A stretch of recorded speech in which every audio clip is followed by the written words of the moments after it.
Эгерде биздин коомубуз элибиз билимдүү болбосо, эч кандай бакубат келечекте кура албайбыз. Бул тууралуу Жогорку Кеңештин төрагасы Нурланбек Шакиев 3-чү элдик курултайда сүйлөгөн сөзүндө билдирди.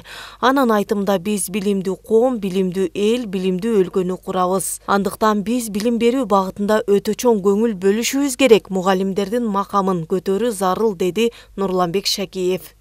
Bizde bugünkü günde Bilim Berүү İlim Ministrligi аябай чоң тармак.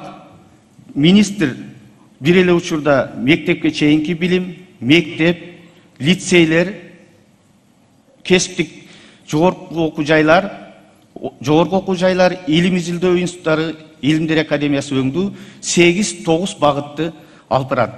Бул министрликке эки баштуу министрлик койсок дагы ал министр алып кете албай жатат.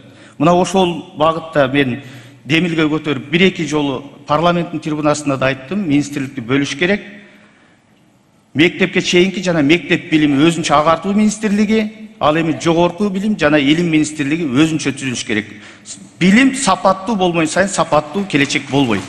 Мына ушул биздин демилгени урматтуу президентибиз кубаттап, мына кече сүйлөштүк. Жаңы жылда жаңы министрлик түзүлгөн турат. Илим жана жогорку билим министрлиги. 3-чү элдик курултайда сөз берилген Кара-Балта шаарынан келген делегат Дыйканбай Абдиев бир катар социалдык көйгөйлөрдү айтты. Ал алгач өлкөдө, анын ичинде Кара-Балта шаарында жасалып жаткан иштер, өткөн жылы шаарды өнүктүрүү үчүн 1 миллиард сом бөлүнгөнү үчүн жетекчилерге элдин атынан ыраазычылык билдирди. Учурда шаарда канча жылдан бери эскилиги жеткен суу түтүктөрү алмаштырылып, жолдорго жаңыдан асфальт басылууда. Мындан башка дагы эл үчүн көптөгөн жакшы иштер жасалып жатат. Ошон менен катар көйгөйлөр дагы жок эмес. Мисалы, Кара-Балта шаарындагы номер 1 мектеп 700 балага ылайыкташканы менен учурда 2100 бала билим алып жатат. Ошондуктан жаңы мектеп куруп берүүнү суранабыз. Мындан тышкары шаарда өндүрүш ишканаларынан жана көмүр жагуудан чыккан ыштан улам абанын булганычы дагы чоң көйгөй болууда.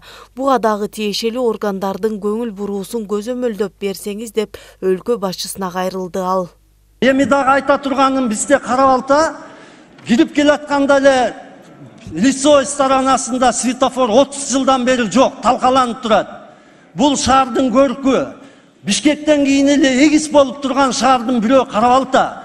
Ошол светофорду ушу мамлекет башчысынын программасын колдоп, элди колдоп, шаар тургундарын колдоп, транспорт жана жол министрлиги 5 күндүн ичинде, мен ойлойм, 5 күндүн ичинде светофорду орнотуп коебуз. Ошондо биз билебиз, сиз да колдоп атканыңызды.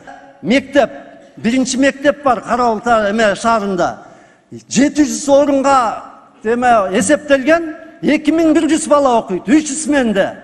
Ал бытпылдык атып атат деген сөз. Окууда эле толком болбойт.